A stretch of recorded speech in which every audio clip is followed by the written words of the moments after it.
નમસ્કાર નમસ્તે વાલા વાલા વિદ્યાર્થી મિત્રો, કેમ છો? મજામાં? આપ સર્વેનું ખૂબ ખૂબ હાર્દિક સ્વાગત છે આપની પોતાની મનગમતી યુટ્યુબ ચેનલ એટલે કે પોસિબલ એકેડેમીમાં. વિદ્યાર્થી મિત્રો, આજે આપણે જોવાના છીએ ધોરણ 7 વિષય ગણિત ચેપ્ટર 12 સમિતિની અંદર સરસ મજાનું આજનું થિયરી અને સ્વાધ્યાય 12.2. અગાઉના વિડીયોની અંદર આપણે થિયરી અને સ્વાધ્યાય 12.1 જોયું હતું. જો તમે તે વિડીયો હજી સુધી નથી જોયો તો ફટાફટ જઈને જોઈ આવજો, જેની લિંક નીચે ડિસ્ક્રિપ્શનમાં છે, અથવા જો તમને ત્યાં ન મળે તો વિદ્યાર્થી મિત્રો, મારો અહીંયા કોન્ટેક્ટ નંબર આપેલો છે, વોટ્સઅપ નંબર છે 7265000123. આ નંબર પર તમે મને વોટ્સઅપ કરશો તો પણ હું તમને લિંક મોકલી આપીશ, અને તમે જ્યાં ભણી રહ્યા છો તેની પીડીએફ જોઈએ તો પીડીએફ તમને મોકલી આપીશ. બરાબર છે? અગાઉના વિડીયોની અંદર આપણે સમમિતિ અને સમમિતિના બે પ્રકાર, રેખિક સમમિતિ અને પરિભ્રમણીય સમમિતિ, એમાંથી આપણે રેખિક સમમિતિની વાત કરી ચૂક્યા હતા.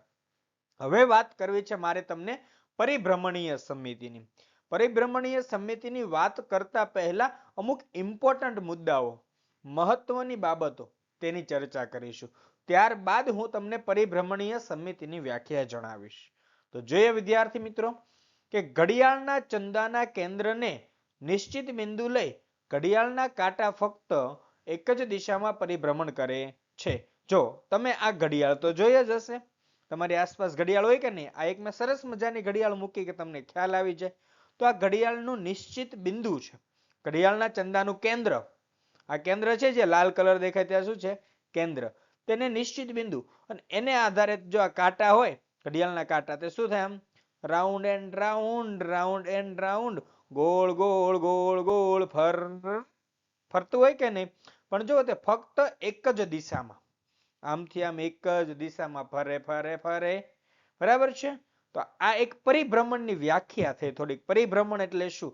તો પરિભ્રમણમાં તમને હજી એક વાત કહું તો પૃથ્વી છે તે સૂર્યની આસપાસ ફરે છે, સૂર્યની ફરતે ભ્રમણ કરે છે, એટલે કહેવાય કે પૃથ્વી સૂર્યની ફરતે પરિભ્રમણ કરે છે.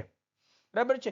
એવી જ રીતે ચંદમાં મધુર કે, તમને યાદ આવી ગયો છે, બરાબર ને? બાળપણ એવું નથી, પરંતુ ચંદ્ર છે, ચાંદો જે છે તે પૃથ્વીની ફરતે રાઉન્ડ એટલે કે પૃથ્વીની ફરતે ફરે છે. બરાબર છે? તે પરિભ્રમણ કહેવાશે.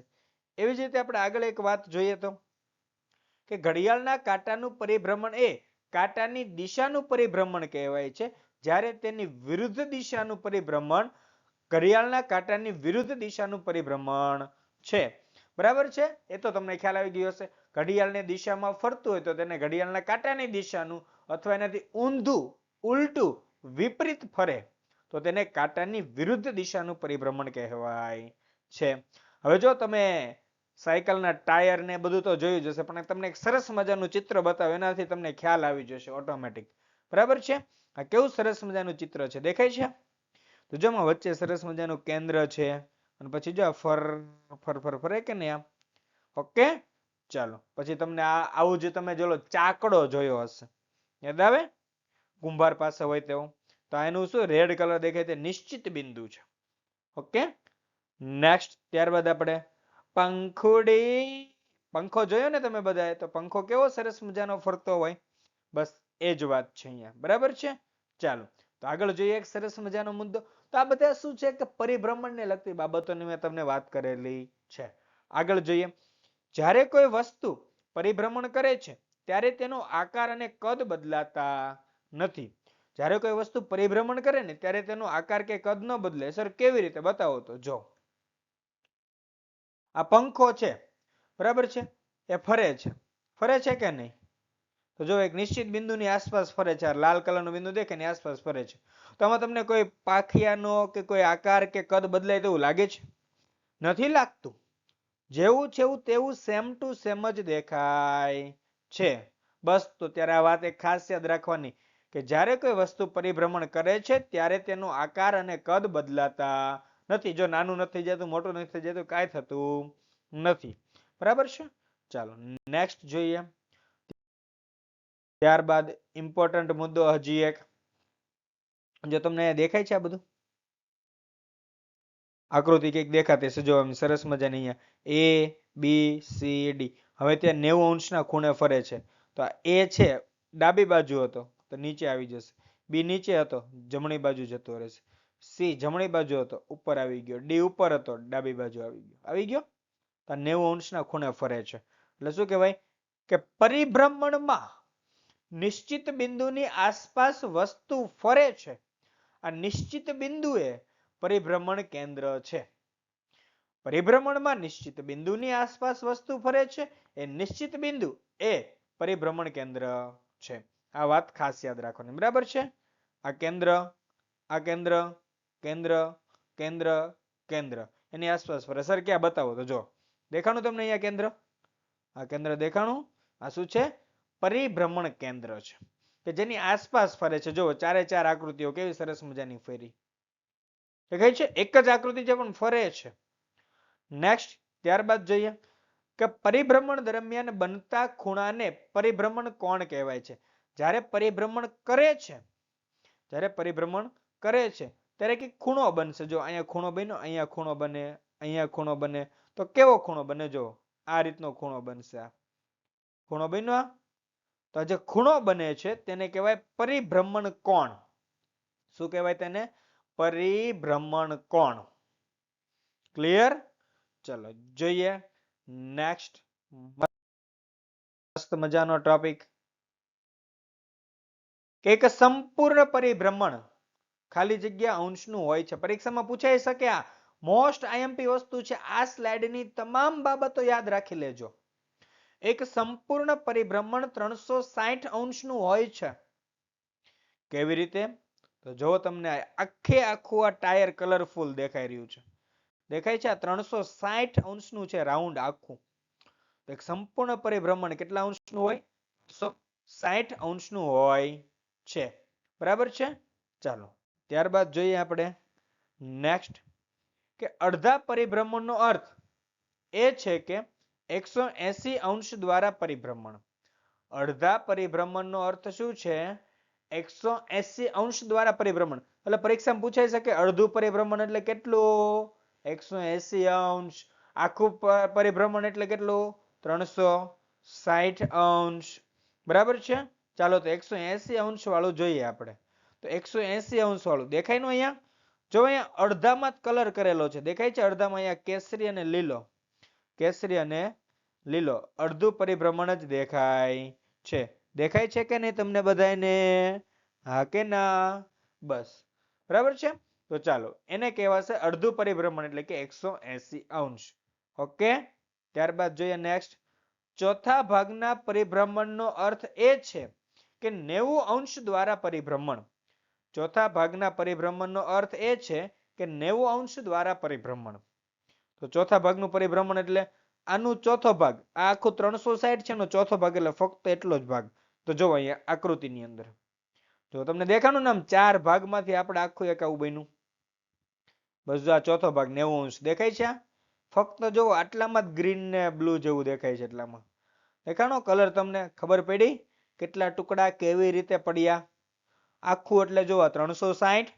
અડધું એટલે 180 અને ચોથો ભાગ એટલે 90 અંશ ક્લિયર છે સરસ મજાની વાત છે બરાબર છે ચાલો આપણે એક વ્યાખ્યા જોઈ લઈએ કે જો પરિભ્રમણ પછી પણ વસ્તુ બરાબર તેવી જ દેખાય પરિભ્રમણ પછી પણ વસ્તુ બરાબર તેવી જ દેખાય તો તે વસ્તુને પરિભ્રમણીય સમિતિ છે તેમ કહેવાય એટલે આ વ્યાખ્યા થઈ ગઈ બેટા શું થઈ ગયું આ વ્યાખ્યા પરિભ્રમણ પછી પણ વસ્તુ બરાબર તેવી જ કેવી કીધું તેવી જ દેખાય તો તે વસ્તુને પરિભ્રમણીય સમિતિ છે તેમ કહેવાય બધાને ના કહી શકાય ચાલો તો જોઈએ આપણે પરિભ્રમણીય સમિતિની વ્યાખ્યા યાદ રાખી લેજો બરાબર છે શું છે વ્યાખ્યા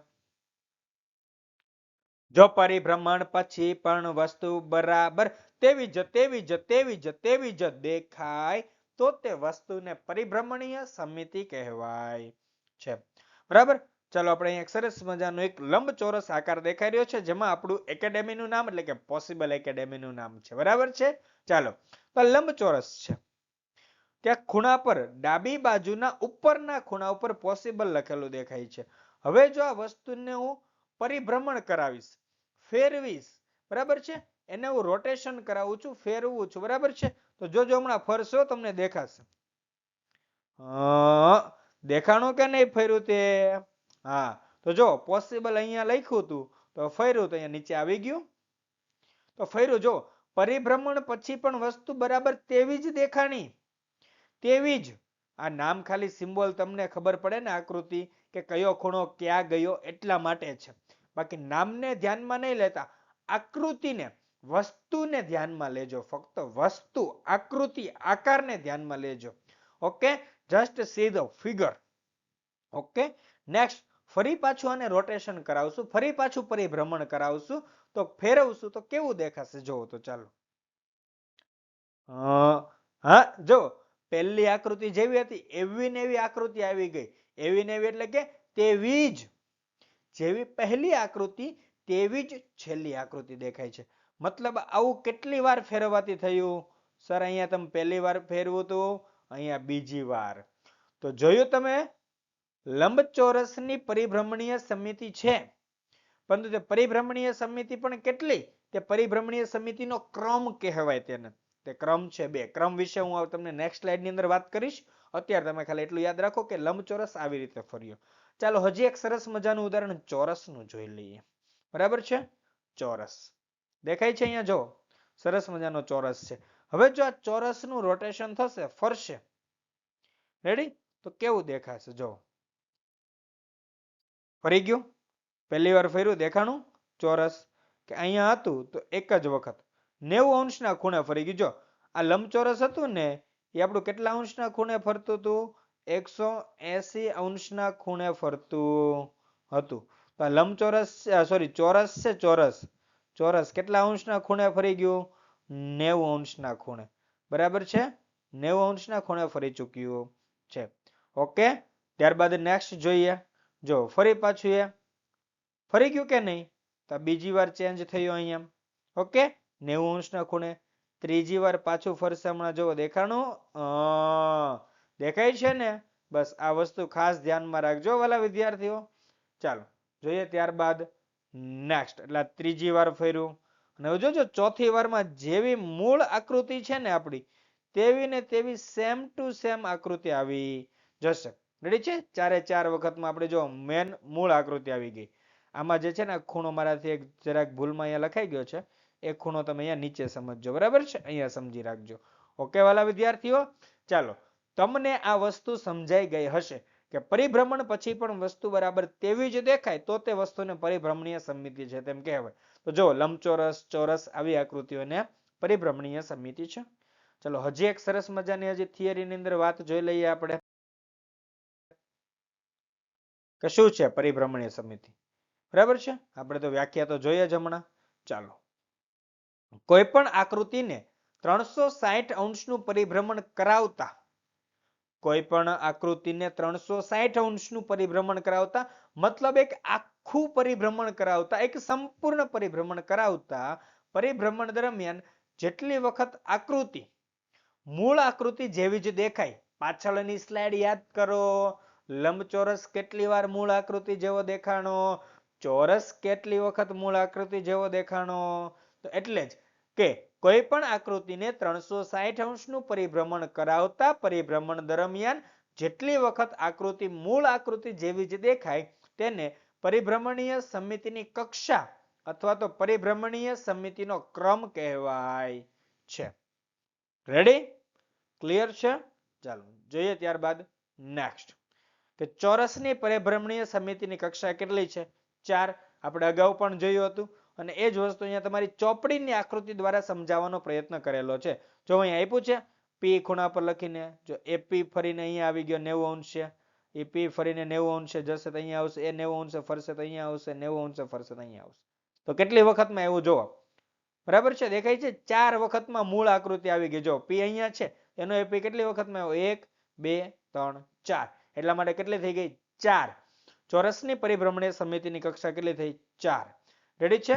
તો સમબાજુ ત્રિકોણની પરિભ્રમણીય સમિતિની કક્ષા 3 છે. એ પણ અહીંયા દેખાય છે. જો અહીંયા R છે ઉપર, તો R જો 120 અંશના ખૂણે ફરશે એટલે એક વખત, 120 અંશના ખૂણે ફરશે એટલે બીજી વખત, ને 120 અંશના ખૂણે ફરશે એટલે ત્રીજી વખત. બરાબર છે. ચાલો તો જોઈએ નેક્સ્ટ સરસ મજાનું આપણું હવે શરૂ થશે સ્વાધ્યાય. અહીંયા તમને સરસ મજાની વાતો બાબતો મેં તમને શીખવાડી. સમજાઈ ગઈ ને? હવે સ્વાધ્યાય શરૂ થવાની તૈયારીમાં છે. બરાબર છે.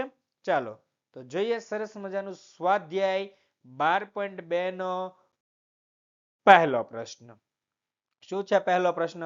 કે નીચે આપેલ કઈ આકૃતિમાં પરિભ્રમણીય સમિતિનો ક્રમ એક કરતા વધુ છે? તો જે દેખાય છે અહીંયા A B C D E F 6 આકૃતિઓ આપેલી છે. તો આપણે 6 આકૃતિઓ વિશે જવાબ મેળવીશું અને ત્યારબાદ નક્કી કરીશું કે કઈ આકૃતિનો પરિભ્રમણીય સમિતિનો ક્રમ એક કરતા વધુ છે. દર વખતે વિદ્યાર્થી મિત્રો રકમ ધ્યાનથી વાંચવાની છે. બરાબર છે. ચાલો તો જોઈએ આપણે પહેલી આકૃતિ. બરાબર છે. ચાલો શું કહે છે પહેલી આકૃતિમાં તમને દેખાય છે અહીંયા? તો જો અહીંયા રોટેશન આ ચોકડીની આજુબાજુ 1 2 3 4 વખત ફરશે અને કેટલા અંશના ખૂણે ફરશે? 90 અંશના ખૂણે. હવે સર આ ખબર કેમ પડે? એ આકૃતિ જોઈને આપણે નક્કી કરવાનું હોય છે. બરાબર છે. આકૃતિ જોઈને ઓટોમેટિક ખ્યાલ આવી જાય તેવો મુદ્દો છે. એટલે આકૃતિઓને ધ્યાનથી જોવી પડશે. બરાબર છે. 90 અંશના ખૂણે 4 વખત ફેરવતા મૂળ સ્થિતિમાં આવે છે. જો 90 અંશના ખૂણે 4 વખત ફેરવશો તો મૂળ સ્થિતિમાં આવશે. સર કેવી રીતે ખબર પડે? જો ના ખબર પડે તો શું કરવાનું ખબર? પરીક્ષામાં જ્યારે પેપરમાં પૂછાય ને ત્યારે પેપરને આમ ફેરવી નાખવાનું. બરાબર છે. રોટેશન કરાવી દેવાનું પેપરનું. મારી વાત સમજાય છે ને?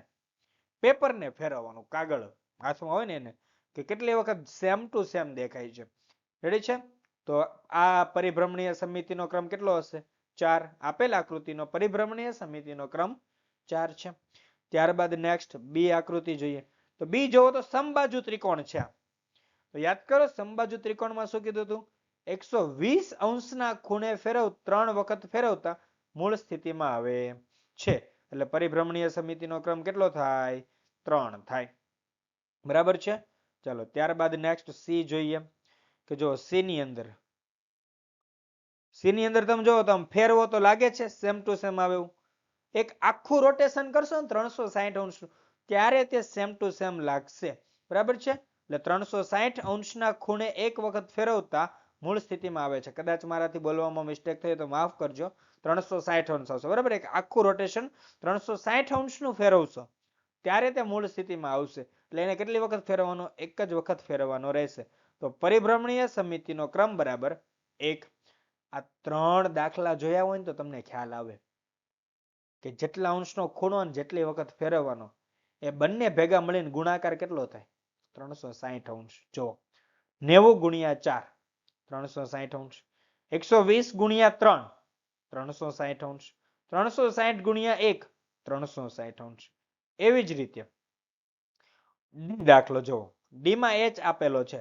તો જોવો ને ભાઈ કેટલા વખત ફરે કેટલી વખત? જો તો એક વખત સર એક વખત આમ ફેરવે પાછો આમ ફરે તો બે વખતમાં જ આવી જાય. બરાબર. તો 180 અંશના ખૂણે 2 વખત ફેરવતા મૂળ સ્થિતિમાં આવે છે. તેથી પરિભ્રમણીય સમિતિનો ક્રમ કેટલો છે? 2 છે. રેડી? જો અહીંયા પણ 180 ગુણ્યા 2 એટલે 360 અંશ. નેક્સ્ટ એની અંદર જો આ રીતે 3 મર્સિડીઝ ના સિમ્બોલ જેવું આપેલું છે. મર્સિડીઝ ગાડી આવે ને એનો સિમ્બોલ છે. રેડી? તેમાં 120 અંશના ખૂણે 3 વખત ફેરવતા મૂળ સ્થિતિમાં આવે. જેટલી વખત ફેરવતા મૂળ સ્થિતિમાં આવે ને એટલો પરિભ્રમણીય સમિતિનો ક્રમ હોય. તો અહીંયા પરિભ્રમણીય સમિતિનો ક્રમ કેટલો થાય? 3. નેક્સ્ટ એફ ની અંદર તમે નક્કી કરો. ચાલો સર આ તો પહેલી આકૃતિ જેવું જ છે. હા, પહેલી જ આકૃતિ જેવું છે અને આ વસ્તુ થિયરીની અંદર પણ હતી. એટલે યાદ રાખજો વાલા વિદ્યાર્થીઓ. રેડી છે? કે 90 અંશના ખૂણે 4 વખત ફેરવતા મૂળ સ્થિતિમાં આવે છે. તેથી પરિભ્રમણીય સમિતિનો ક્રમ 4 છે. રેડી? અહીંયા આપણને સવાલ પૂછ્યો છે નીચે આપેલ કઈ આકૃતિમાં પરિભ્રમણીય સમિતિનો ક્રમ 1 કરતા વધુ છે? તો કોનો કોને છે? જો A no, B no, D E F, C નો નથી. C નો એક જ છે. 1 કરતા વધુ પૂછ્યું છે. તો આમ આકૃતિઓ A B D E અને F નો પરિભ્રમણીય સમિતિનો ક્રમ 1 કરતા વધારે છે. ક્લિયર છે? ચાલો ત્યારબાદ જોઈએ સરસ મજાનો પ્રશ્ન 2. દરેક આકૃતિ માટે પરિભ્રમણીય સમિતિનો ક્રમ જણાવો. ચાલો વિદ્યાર્થી મિત્રો, જો પરીક્ષામાં તમે અહીંયા લખી દેશો ને કે ડાયરેક્ટ પરિભ્રમણીય સમિતિનો ક્રમ એ જે કાંઈ આવતો હોય 1 2 3 4 5 6 એ તમે ડાયરેક્ટ લખી શકો, બરાબર છે.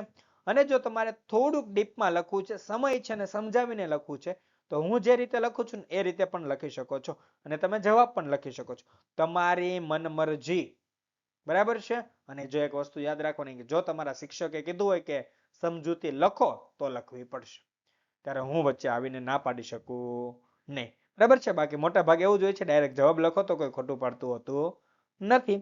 પછી તમારા શિક્ષકની શાળાનો જે નિયમ હોય તે પ્રમાણે. ઓકે, ચાલો નેક્સ્ટ જોઈએ આપણે.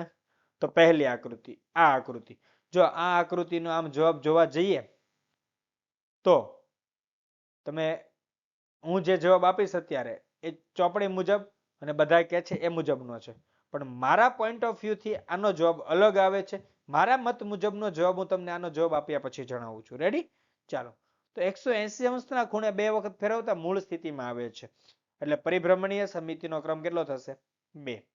તો જોવો અહીંયા આ મુદ્દો, આ વસ્તુ જો મારું રેડ ડોટ ફરે છે ને તે, હવે મારા મત મુજબનો જવાબ આપું છું. આ જો અને આ જો, બંનેમાં કઈ ફેરફાર લાગે છે તમને? અહીંયા જો, અહીંયા આ રીતે ત્રિકોણ છે, નીચેથી આવે છે, બરાબર, અને અહીંયા જો સીધી લાઈનમાંથી ત્રિકોણ બને, એટલે જ્યારે આને આમ ફેરવશો ને તો સેમ ટુ સેમ નહીં આવે, સેમ ટુ સેમ આવશે નહીં. પરંતુ જસ્ટ આપણે આકૃતિને થોડીક નેગ્લેક્ટ કરીને આ જવાબ લખ્યો છે, બાકી આનો જવાબ તમારા શિક્ષક જે ફાઇનલ કે ને રાખજો, બરાબર છે. પણ મારા મત મુજબ આ પરિભ્રમણીય સમિતિનો ક્રમ એક આવવો જોઈએ. કેટલો આવવો જોઈએ? એકડે એક પાપડ શેક. રેડી છે? મારા મત મુજબ એક આવે. કેમ કે જો હું ભણાવું તો હું તો એમ જ કહીશ કે એક આવશે, કારણ કે આકૃતિ જોઈને ખબર પડે છે. પરંતુ પાઠ્યપુસ્તકમાં આપ્યું છે અને ઘણી વખત આકૃતિઓની અંદર ચેન્જ કરી દઈએ તો આવી શકે, બરાબર છે. આ વાત ખાસ ધ્યાનમાં રાખજો. ઓકે, આ એક મુદ્દો હતો. હવે આપણે આ ચેપ્ટરમાં બીજે ક્યાંય પણ તકલીફ પડશે નહીં. ઓકે, ચાલો નેક્સ્ટ બી. તો બી ની અંદર જો અહીંયા 80 અંશ છે, તો આને ફેરવશો ને તો ફરી પાછું 80 અંશ અહીંયા આવે, એ ના ચાલે. કારણ કે આ રૈખિક જોડના ખૂણા બનાવે તો આ કેટલા અંશનો ખૂણો બનતો હોય આપણો? આ ખૂણો કેટલા અંશનો બને? 100 અંશનો ખૂણો બને. ખબર પડે ને? તો 100 અંશનો રૈખિક જોડ યાદ કરી લેજો આગળના ચેપ્ટર આપણા, બરાબર છે. 5મા 6ઠા ચેપ્ટર જે કઈ આવતા તે. અને અહીંયા 80 અંશ અભિકોણ પ્રમાણે, તો આ કેટલી વખત ફરીને સેમ ટુ સેમ આવે? તો 2 વખત જ. તો 180 અંશના ખૂણે 2 વખત ફેરવતા મૂળ સ્થિતિમાં આવે છે. તેથી પરિભ્રમણીય સમિતિનો ક્રમ 2 છે. ચોકડી જોઈને 4 નહીં કરવાનું. જો અહીંયા 90 અંશ આપ્યા હોત 80 ની બદલે 90 તો 4 આવે, પણ ચોકડી જોઈને ક્યારેય ટીક કરવાનું નહીં, ખૂણો વ્યવસ્થિત જોઈ લેવાનો, બરાબર છે. ચાલો ત્યારબાદ જોઈએ નેક્સ્ટ સી. 120 અંશના ખૂણે 3 વખત ફેરવતા મૂળ સ્થિતિમાં આવે છે. ભાઈ આ સમબાજુ ત્રિકોણ છે, બધાને ખબર પડે. આની પરિભ્રમણીય સમિતિનો ક્રમ કેટલો હોય? 3 હોય છે. Next D. બોલો, આ ચક્કરડી ભમરડી, કેટલી વાર આ ચક્કરડી ભમરડી થઈ જાય?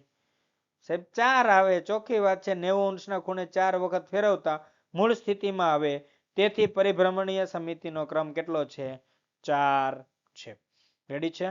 ચાલો ત્યારબાદ જોઈએ નેક્સ્ટ ઈ. ઈ જો ભાઈ પ્લસ નો સિમ્બોલ છે, બધાને દેખાય છે, બધી બાજુ સેમ છે, કોઈ ફરક નથી ને. ચક્કરડું કેટલી વખત ફરે? સાહેબ 90 અંશના ખૂણે ફેરવતા કેટલી વખત? 4 વખત ફેરવતા મૂળ સ્થિતિમાં આવે, તેથી પરિભ્રમણીય સમિતિનો ક્રમ કેટલો? 4. નેક્સ્ટ જો આ પંચકોણ જેવું લાગે છે બેટા, પંચકોણ જેવું, તો કેટલા અંશના ખૂણે ફરે અને કેટલી વખત? 5 વખત. 72 અંશના ખૂણે 5 વખત ફેરવતા મૂળ સ્થિતિમાં આવે. તો મેં તમને પહેલા પણ કીધું તું, આ ખૂણો અને જેટલી વખત ફેરવો છો એ બંનેનો ગુણાકાર કેટલો આવશે? કેટલો આવશે? 360 અંશ. કેટલો આવશે? 360 અંશ. ખાસ ધ્યાનમાં રાખવાનું છે. રેડી છે વિદ્યાર્થી મિત્રો? ક્લિયર? ચાલો તો જોઈએ નેક્સ્ટ, એટલે કે પરિભ્રમણીય સમિતિનો ક્રમ 5 છે. જેટલી વખત ફરે વ્યવસ્થિત અને મૂળ સ્થિતિમાં ફરવું જોઈએ. ફેરવતી વખતે મૂળ સ્થિતિ દેખાવી જોઈએ. ક્લિયર? ચાલો નેક્સ્ટ જોઈએ આપણે સરસ મજાનું. ક્લિયર છે? ચાલો તો આ દેખાય છે શું? સાહેબ આ ષટકોણ જેવું લાગી રહ્યું છે. જો આમ તમે બધું જોડી દેશો અહીંયા, જો આમ જોડી દો તો ષટકોણ થઈ ગયો તમારો. તો કેટલી વખત હોય? 60 અંશના ખૂણે 6 વખત ફેરવતા મૂળ સ્થિતિમાં આવે છે. રેડી છે? તેથી પરિભ્રમણીય સમિતિનો ક્રમ 6 છે. આગળ જોઈ લઈએ. આકૃતિ સરસ મજાની આવડ્યા. તો આની અંદર પણ કેટલી વખત આવશે? બોલો. તો સાહેબ 120 અંશના ખૂણે 3 વખત ફેરવતા મૂળ સ્થિતિમાં આવે. તેથી પરિભ્રમણીય સમિતિનો ક્રમ કેટલો થઈ જશે? 3 થઈ જશે. રેડી છે? તો વિદ્યાર્થી મિત્રો, અહીંયા આપણું સ્વાધ્યાય 12.2 પૂરું થાય છે. થેન્ક યુ સો મચ વિદ્યાર્થી મિત્રો. Thank you so much. તમે મારો વિડીયો અંત સુધી નિહાળ્યો. વિડીયો ગમ્યો હોય તો લાઈક કરજો, દોસ્તો મિત્રો સુધી મેક્સિમમ શેર કરજો, અને જો ચેનલની અંદર નવા હોય તો સબસ્ક્રાઇબ કરી દેજો. અને વિદ્યાર્થી મિત્રો, તમારાની પીડીએફ જોઈએ તો મારો કોન્ટેક્ટ નંબર તમને દરેક સ્લાઇડની અંદર આપેલો છે. તેના પર મેસેજ કરશો. તમારું પૂરું નામ, ગામ, તાલુકો, જિલ્લો અને જેની પીડીએફ જોઈએ છે તે, એટલે હું તમને તેની પીડીએફ મોકલી આપીશ. તો ફરી મળીએ નેક્સ્ટ ધારદાર જોરદાર સ્વાધ્યાય 12.3 ના સરસ મજાના નવા વિડીયો સાથે. ત્યાં સુધી આપને વચ્ચેથી વિદાય લઈ રહ્યો છું. જય હિન્દ, જય ભારત દોસ્તો.